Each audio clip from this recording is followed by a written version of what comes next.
Insane. Early 2026 shock as Vogue names Wang Yibo and Xiao Zhan among top 5 global male fashion icons. The moment fashion history tilted. The fashion world didn't whisper it. It didn't tease it. It detonated it. In the first electric weeks of 2026, when the world was still shaking off New Year haze and fashion houses were easing into the calendar, Vogue dropped a list that hit like an earthquake. Top 5 global male fashion icons. And there they were. Wang Yibo, Xiao Zhan. Together. Not as a duo. Not as a collaboration. But as two singular forces, standing independently among the most powerful style figures on the planet. The industry froze. Fans screamed. Fashion capitals from Paris to Milan to Seoul felt the shift. Because this wasn't just recognition. It was a declaration. The morning fashion woke up different. At exactly 8 a.m. Greenwich Mean Time, Vogue's global platforms refreshed. Black background. White typography. No dramatic copy. Just names. Editors later admitted they debated delaying the release because they knew what would happen. Within 3 minutes, the servers slowed. Within 10, hashtag Wang Yibo Vogue and hashtag Xiao Zhan fashion icon were trending in over 40 countries. By the end of the hour, Western fashion insiders were scrambling to explain something Asian fans already knew. This wasn't sudden. This was inevitable. 2 men. 2 auras. 1 global reckoning. What stunned the fashion elite wasn't that China was represented. It was how differently Wang Yibo and Xiao Zhan arrived at the same summit. Vogue's editorial described it best. One moves like electricity. The other like gravity. Both impossible to ignore. Wang Yibo. Fashion in motion. Wang Yibo doesn't wear clothes. He activates them. On the runway front rows of Paris and Milan, editors had already noticed it. When Yibo entered a room, fabrics seemed to sharpen. Leather looked more dangerous. Silk looked faster. Black looked deeper. He brought movement into menswear, motorcycle core minimalism fused with high luxury precision. A single appearance in a structured suit could cause jackets to sell out within minutes, designers to restyle entire collections, streetwear brands to pivot silhouettes overnight. Vogue credited him with redefining controlled rebellion in global menswear. He dresses like a man who is already 10 seconds ahead of the world. When Wang Yibo wears fashion, it doesn't sit still long enough to be comfortable. Xiao Zhan. Fashion as atmosphere. If Wang Yibo is motion, Xiao Zhan is presence. His fashion power isn't loud. It doesn't chase attention. It commands silence. Editors described moments when Xiao Zhan stepped onto red carpets and conversations simply stopped. Not because of extravagance, but because of intention. He made soft tailoring feel monumental, made neutrals feel emotional, made restraint feel revolutionary. One Vogue editor confessed. With Xiao Zhan, it's not about what he wears. It's about what the room becomes when he enters. Luxury houses noticed something else too, his ability to make time visible. Classic silhouettes suddenly felt modern. Modern designs felt timeless. He didn't follow fashion cycles. He collapsed them. The scene that sealed fashion history. Insiders revealed that the final decision came after reviewing 2 separate moments, months apart, on different continents. In Milan, Wang Yibo arrived at a night show in a sharply cut monochrome ensemble. No accessories. No excess. Just raw precision. Cameras struggled to keep up. In Paris, weeks later, Xiao Zhan attended a couture presentation wearing a flowing neutral coat that looked like it belonged to another era entirely. Photographers lowered their cameras. 2 opposite reactions. Same conclusion. Fashion didn't just see them. It felt them. Not rivals. Not partners. A dual phenomenon. What made the Vogue list explosive was the context. For years, the industry framed Wang Yibo and Xiao Zhan through comparison. Who influenced more, who sold faster, who dominated headlines. But Vogue dismantled that narrative in one sentence. They are not reflections of each other. They are separate languages spoken fluently by the same global audience. This wasn't competition. This was coexistence at the highest level. The global domino effect. Within days of the announcement, Luxury brands quietly adjusted campaign strategies. Western editors began studying Chinese celebrity fashion impact seriously. Street-style trends shifted toward cleaner lines and emotional minimalism. Fashion analysts called it the 2026 reset. Because Wang Yibo and Xiao Zhan didn't just influence what people wore. They influenced how men thought about fashion. One through velocity. One through stillness. Both through authenticity. The private reactions no one expected. Perhaps the most mind-blowing detail? Neither actor celebrated publicly. No victory posts. No thank you speeches. No victory laps.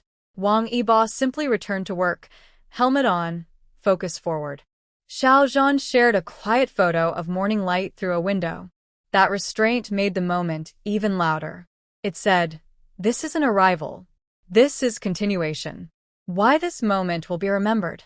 Fashion historians are already calling early 2026 a turning point. Because Vogue didn't just crown icons.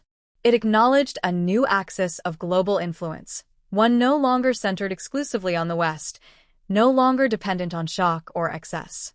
Wang Yibo proved fashion could move faster than expectation. Xiao Zhan proved it could move deeper than trend. Together, but separate, they redefined what global style leadership looks like. The final image. Imagine it. 2 runways. 2 lights. 2 silhouettes moving in opposite directions. One cuts through the future at full speed. The other reshapes time with quiet grace. And somewhere between them, fashion realizes. This isn't a moment. It's a new era. When the crown settled and fashion changed forever. After the initial shockwave passed, the real impact of Vogue's declaration began to surface. Not in headlines, but in hushed conversations behind velvet curtains, in late-night atelier meetings, in boardrooms where creative directors stared at mood boards that suddenly felt outdated. Because once Wang Yibo and Xiao Zhan were named top 5 global male fashion icons, fashion didn't just applaud. It recalibrated. The day the front rows shifted. At the very next international fashion event, something felt different. Photographers arrived early. Editors arrived earlier. Seating charts were revised 3 times before doors even opened. Why? Because everyone wanted to know the same thing. What would Wang Yibo wear now that the world officially acknowledged his influence? How would Xiao Zhan move now that elegance itself bore his signature? When Wang Yibo entered, the room snapped awake. His outfit wasn't loud. That was the shock. No statement pieces screaming for attention. Just immaculate tailoring, sharp lines, and the confidence of someone who no longer needed to prove anything. Cameras chased him, and still couldn't keep up. Moments later, Xiao Zhan arrived, and the room exhaled. His look was soft, almost deceptively simple. But the way it moved, the way it caught light, made time slow. Conversations stopped mid-sentence. Even seasoned editors glanced twice, then a third time, unsure how something so restrained could feel so powerful. 2 entrances. 2 energies. Same realization. This was not trend-setting. This was standard-setting. Inside Vogue's final verdict. Behind the scenes, Vogue editors later revealed that the debate wasn't about whether Wang Yibo and Xiao Zhan belonged on the list. It was about how to explain their dominance to a global audience still learning to read Asian fashion influence at this scale. One senior editor reportedly said, "They don't wear fashion as performance. They wear it as identity." That's what scared us in a good way. Because fashion can imitate trends, but it cannot imitate truth. The designers' panic and awakening. Luxury houses felt it immediately. Designers began asking new questions. How does clothing move when worn by someone like Wang Yibo? How does silence become visible when worn by someone like Xiao Zhan? Suddenly, collections weren't just about aesthetics. They were about energy. Some brands leaned into sharper silhouettes, inspired by Wang Yibo's kinetic authority, jackets cut to suggest motion even at rest. Others softened palettes, exploring Xiao Zhan's emotional minimalism, clothes designed to be felt before they were noticed. It wasn't imitation. It was evolution. The fan moment that broke the internet again. Days after the announcement, a short clip surfaced. No runway. No event. No branding. Just Wang Yibo walking through an airport, black coat, hands in pockets, eyes forward. Then, hours later, Xiao Zhan exiting a car. Neutral tones, calm expression, unhurried steps. Two ordinary moments. Yet the reaction was explosive. Fans realized something chilling. They didn't need fashion weeks anymore.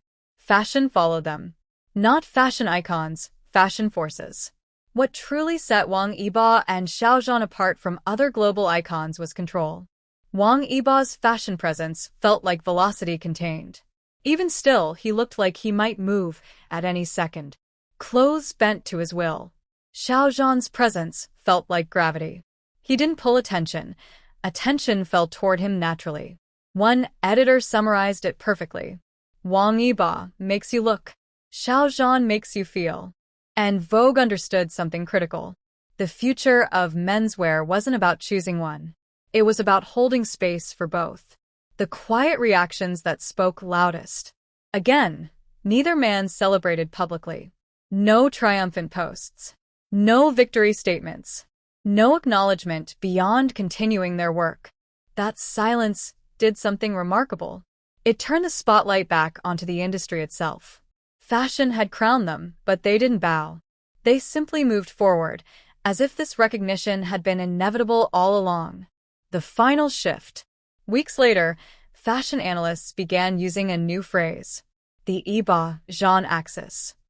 Not a partnership. Not a rivalry. But a balance.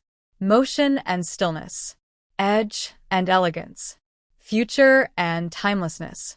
Two men redefining what global fashion power looks like, not by shouting, but by existing exactly as they are. And that's when the industry finally understood. This wasn't a peak. It was a baseline. Fashion hadn't crowned kings. It had acknowledged constants, forces that would shape style not just this year, but for years to come. The crown had settled, and the world adjusted around it.